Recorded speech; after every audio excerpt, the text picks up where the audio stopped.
So welcome back dear students. We have finished practice set 17.1 of chapter 17 circle, chord and arc of standard 8. Now we move on to practice set 17.2. But before we do practice set 17.2, we need to learn a few properties.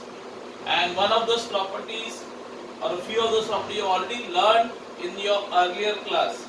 That means last year, that is you have done in your 7th standard. If you remember your 7th standard, you had a chapter on circle, okay? So I am going to use one property from there. See how maths is all interrelated. You cannot afford to forget anything. Somewhere or the other it will be connected. So what you learned in the 7th, we are going to use it now. And of course I told you this chapter is very important. It was in your 7th standard, it is in your 8th standard. Next year you will again have it in the 9th standard, chapter number 6, again circle. Again when you go to 10th standard, again you have chapter number 3, circle. So this chapter circle is going to haunt you or be after your life till you pass the 10th standard. Okay? So don't forget these properties, learn it for life. So having said that, I will just brush those property, one property which you learned last year in your 7th standard. That was the measure of the central angle is equal to the measure of the corresponding minor arc. Now you have an idea about minor arc and major arc. Okay, the saying measure of the central angle is equal to the measure of the corresponding minor arc. Now in case you have forgotten what is the minor arc, I will just tell you. In case I have already done with you all and you also have done, like if you have a circle, now this outer part of the circle or the boundary of the circle is called the circumference. Yes, you call it as a circumference. So let's say if I have a chord, let's say this is your chord, I draw a chord. Now even the diameter also is called a chord, but I am just taking a normal chord, okay, which is not the diameter. And let's say I have a chord called AB. So when this chord, if you see like a scissor, if it cuts this circle into two arcs, these two parts, this part and this big part. Now these two parts are called the arcs of the circle. Okay, clear? So let's say I give a name. Now this arc is called arc AB, but I'll give a third letter name so it becomes very clear. So I will call this AXB. So I will say arc AXB, this arc, what I am drawing, okay, with a yellow. I hope you are able to see it against the green color of the board. So this part which is shown in yellow is called minor arc. This part of the circle, okay, it's like a ring. Let's say you have a steel ring and you cut the ring by what will you get? You get a small part and a big part. Okay, the small part of the ring or the circle is called the minor arc. So this is what I call minor arc. Am I clear this much? And this part, the other part, which I am showing in the red, let's say the red color, okay? With the red color, this part, this big part of the circle or the big part of the arc is the part of the circumference, the boundary of the circle I told you, okay? Arc is a part of the boundary. Boundary means circumference. So this big red color arc is what we call the major arc. Now the word major and minor is very easy. Minor means chota, up to 18.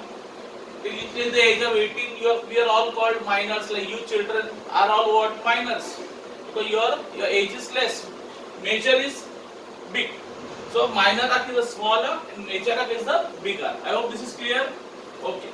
Now we will move on to once you have an idea what is a minor arc and what is a major arc, we will now move on to the third property. What?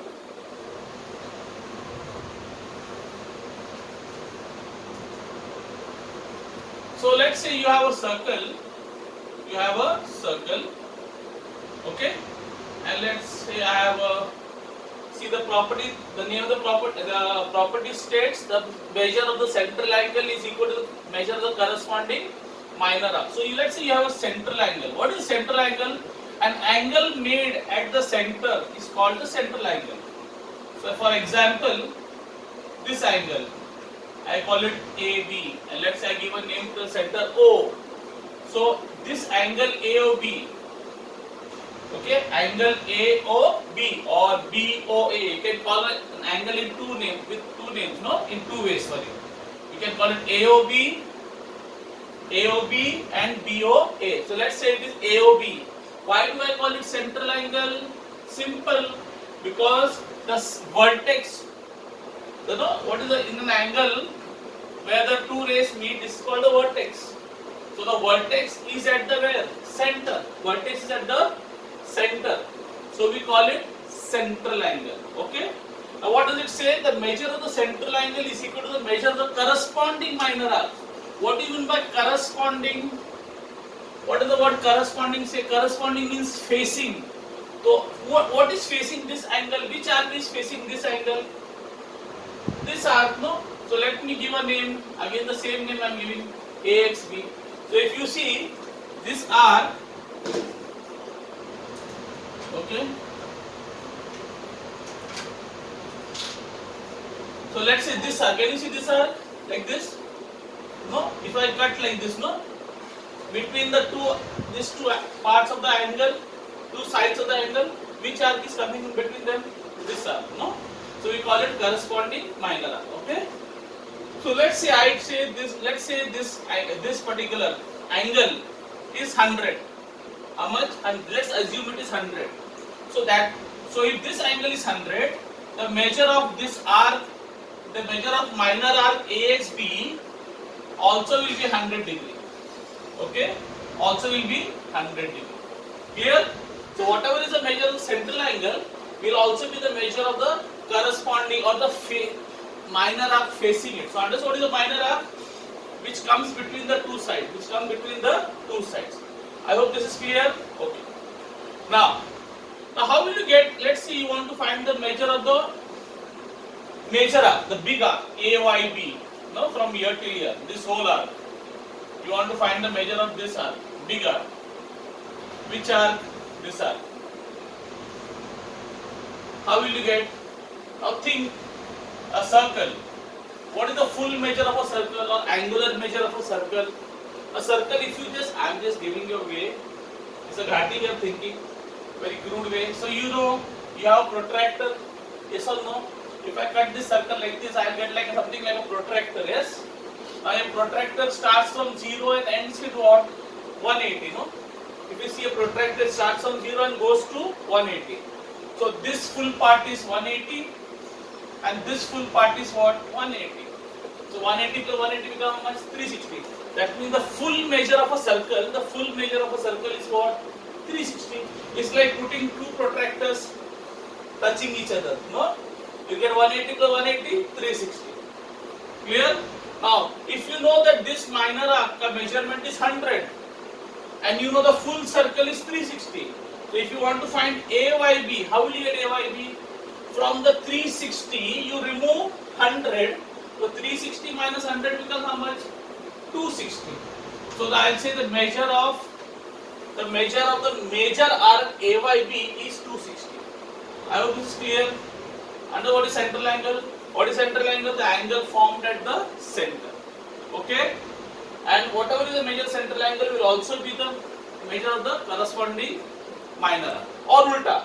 If somebody tells you the corresponding minor arc is 100 degree, what is the central angle? So you will say 100. Ulta. If this is 100, this will be 100. If this is 100, this also will be 100. And how will you get the measure of the major arc? 360 में से minus कर देने का. Fine, this is okay? Okay. So let's proceed to the next property now. To the fourth property.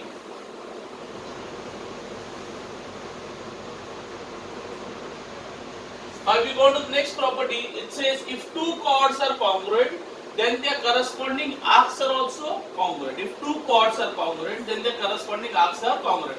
Now for our thing,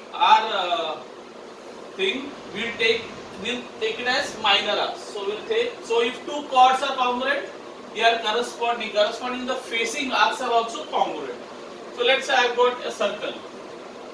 Again the same should have a circle. And let's say I've got two arcs. Let's say I've got chord AB, two chords, chord AB and chord CD. Okay. And let's say chord AB is 10 centimeter. How many? I write it as 10 centimeter. Okay, fine. And let's say chord CD also is how much? 10 centimeter. How much? 10 centimeter. So what can you say about these two chords? What are they? They are both of equal length. Whenever two segments are of equal length, we call it a what? We call them congruent. Congruent means they both have equal length. When two angles have same measure, we call them congruent angles. Yes or no? When two angles have equal measure, we call them congruent angles. When two segments have equal length, we call them congruent segments. So in other words, these two chords are congruent. So let me put a congruent mark on them. So let's say these two chords are congruent. Yes or no? So if these two chords are congruent, the arc which is facing them. So which arc is facing them? Simple. These two arcs. One is this arc which I am drawing with yellow. This arc, yes. Now if I cut this, which part will I get? This arc on the top. Yes or no? So these two arcs will be. Is it clear? So in other words, if these two chords are congruent, these two arcs also will be congruent. If let's say if I say the measure of this arc, let's say we call it measure arc AYB, and let's say I call this CXD. So if I say measure of arc CXD, this measurement of this and arc CXD is say 120. How much? 120. Yes, assume it is 120. So AYD also will be how much? 120. Why 120? Because if the two, I said if the two chords are congruent, in the fourth property, if the two chords are congruent, then the arcs also will be congruent. So whatever is the measure of one arc will also be the measure. So it has got nothing to do with this 10. Don't think if this is 10 centimeter, this will be 10 degree. No, the arcs are congruent. Okay. So whatever is the measure of this arc will also be the measure of that arc. Clear? Fourth property is clear. So now let's say you have, we go on to the fifth property, ulta. Fourth का property का converse. Converse means ulta of the fourth property is fifth property. In fourth property, what does it say? If two chords are congruent, then the arcs are also congruent. If chords are congruent, arcs are congruent. Here it is ulta. They saying if two arcs are congruent, then chords are congruent. उधर पे कैसा था fourth property में? If chords are congruent, arcs are congruent. बराबर? Fifth property में उल्टा. If arcs are congruent, chords are congruent. ठीक है? So let's say I have got two arcs which are congruent. Let's say I call this arc. I call this arc say PRQ, and I call this arc as PS. PR. So I will not take PS. So I said PXQ. I will stick the same name. Okay. So I got two arcs, PXQ and RYS. Okay. So let's say PXQ. The measure of arc PXQ. Okay. Measure of arc PXQ is 80 degrees. How much? 80 degrees. Now let's take it as 100. How much? 100. And let's say measure of arc RYS also is what? 100. AB 100, AB 100. That means what can you say about these two arcs? They are both having the same measure. So what are they? They are called what? Congruent. They are called congruent. So I can say that these two chords are congruent. So what does property say? If the two arcs are congruent, then if two arcs are congruent, then the corresponding chords are also congruent. Here, if two chords are congruent, arcs are congruent. Here, if two arcs are congruent, chords are congruent. Ulta. So, since the two arcs are congruent, I will say the chord will also be congruent. The chords will also be congruent. So, let's say if this chord is 12 centimeter, then chord PQ also will be 12 centimeter. Clear? Fine. If this is 12, this also will be 12. I hope these properties are clear. You can pause the video here and write down these properties. Okay, write down the properties. I hope this is clear. We'll move on. Now we'll begin with the practice at 17.2.